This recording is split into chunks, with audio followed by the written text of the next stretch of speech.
Διαμόρφωση βίντεο με αναζητήσεις στη μηχανή Google Books. Σε αυτό το βίντεο θα μιλήσουμε για τις υπηρεσίες η βιβλιοθήκη μου και Google Play. Γι' αυτό θα χρειαστεί να πατήσουμε πάνω στην είσοδο, ώστε να εισάγουμε τη διεύθυνση ηλεκτρονικού ταχυδρομείου Gmail με τον κωδικό πρόσβασης και να συνδεθούμε. Ως συνδεδεμένοι χρήστες μπορούμε ελεύθερα να χρησιμοποιήσουμε τη βιβλιοθήκη μου.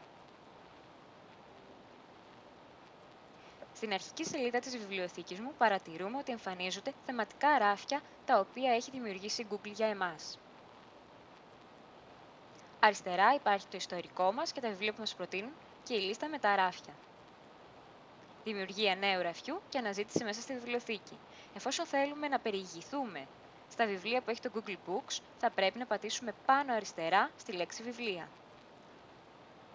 Μας μεταφέρει κατευθείαν στη σελίδα περιήγησης, επιλέγοντας οποιοδήποτε τεκμήριο μας ενδιαφέρει.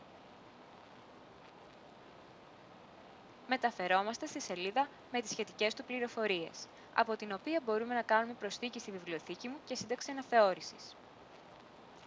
Οι ίδιες δυνατότητες δίνονται και στην σελίδα προεπισκόπησης του κειμένου.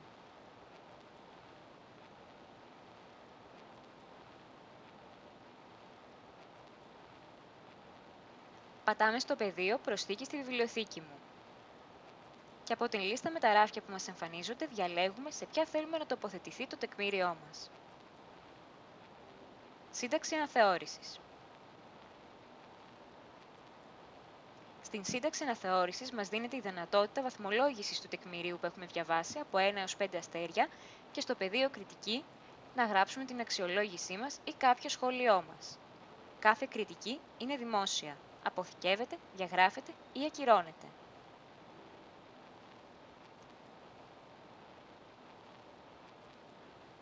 Στα αριστερά μας βλέπουμε ότι η κριτική μας έχει αποθηκευτεί με επιτυχία.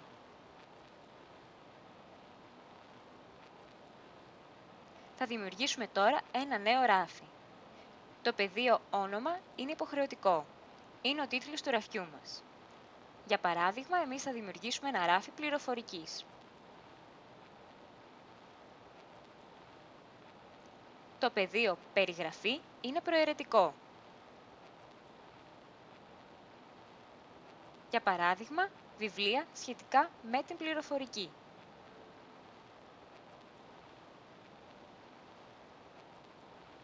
Η ορατότητα είναι είτε δημόσια είτε ιδιωτική. Τα δημόσια ράφια μπορούν να κοινοποιηθούν σε οποιοδήποτε κοινωνικό δίκτυο.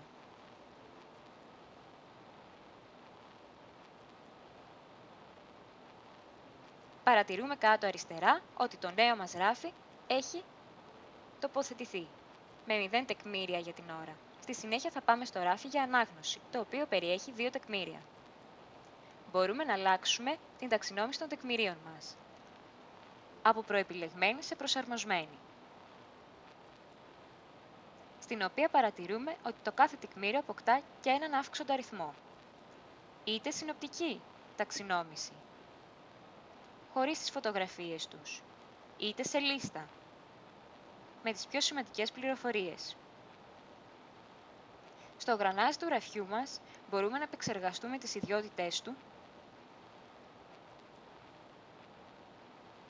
όνομα, περιγραφή και ορατότητα δηλαδή.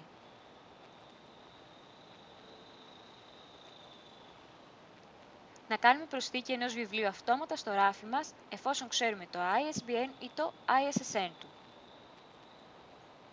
Να κάνουμε εξαγωγή ως XML, το οποίο κατεβαίνει download στον υπολογιστή μας. Ή να κάνουμε καθάριση του ραφιού μας, να διαγράψουμε δηλαδή τα τεκμήρια που περιέχει.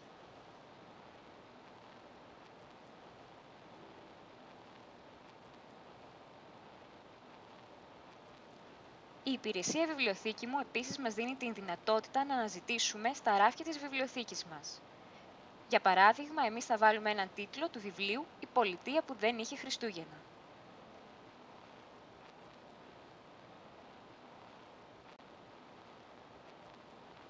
Πάνω δεξιά μας εμφανίζει πληροφορίες της αναζήτησης.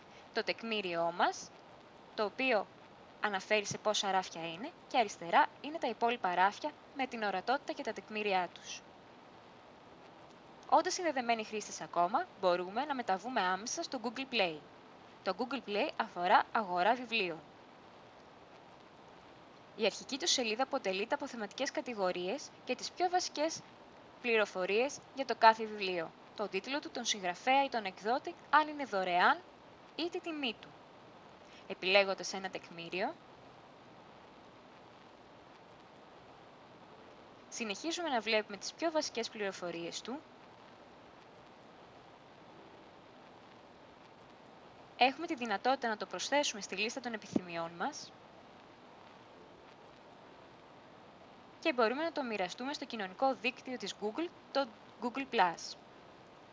Στη συνέχεια βλέπουμε την περιγραφή του τεκμηρίου, τις κριτικές. Για να συντάξουμε όμως εμείς μια κριτική, θα πρέπει να έχουμε ενεργό λογαριασμό στο κοινωνικό δίκτυο της Google, το Google+.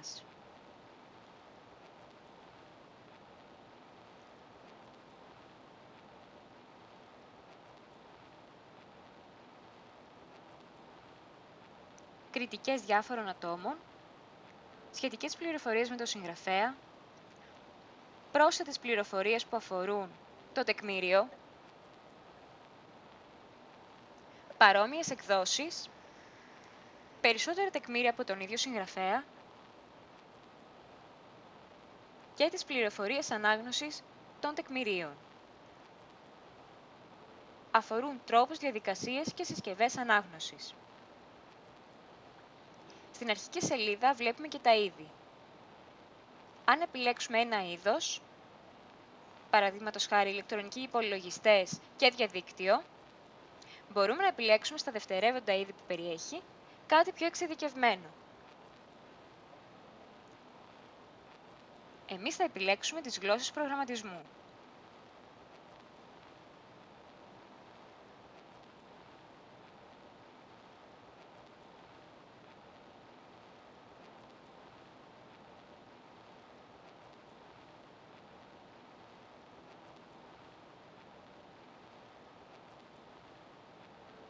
Παρατηρούμε ότι τα τεκμήριά μας είτε είναι δωρεάν είτε έχουν τιμή.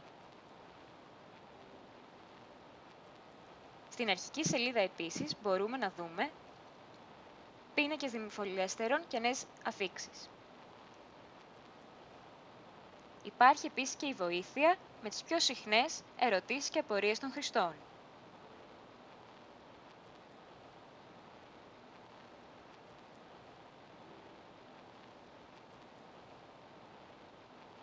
Στο γρανάζι της αρχικής σελίδας μπορούμε να δούμε παραγγελίες και ρυθμίσεις.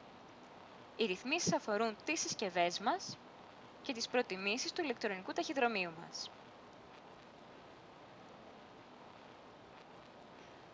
Πάνω αριστερά υπάρχουν εφαρμογές παιχνιδιών για συσκευές Android, τα βιβλία, η λίστα επιθυμιών και εξαργύρωση.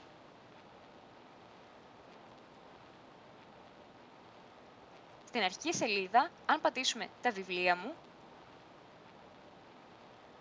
μας μεταφέρει στη λίστα που θα είχαμε αν αγοράζαμε κάποιο βιβλίο ή αν δηλώναμε επιθυμία αγοράς κάποιου βιβλίου.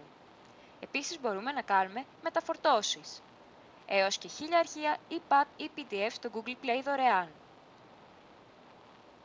Ή να τα εισάγουμε από το Google Drive. Επίσης υπάρχει δυνατότητα σελιδοδείκτη και σημειώσεων. Προσοχή μονάχα στο μέγεθος του αρχείου.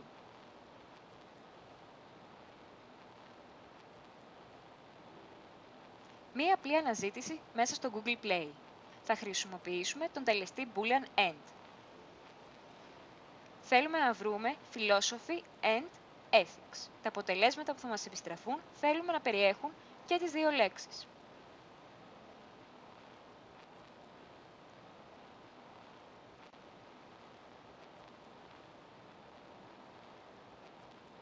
Αν πατήσουμε πάνω στα βιβλία, θα δούμε όλα τα αποτελέσματα ή τις εφαρμογές Android. Αν πατήσουμε στις τιμές, μπορούμε να δούμε όλες τις τιμές, μόνο τα δωρεάν ή μόνο τα επιπληρωμή βιβλία που μας επιστρέφει.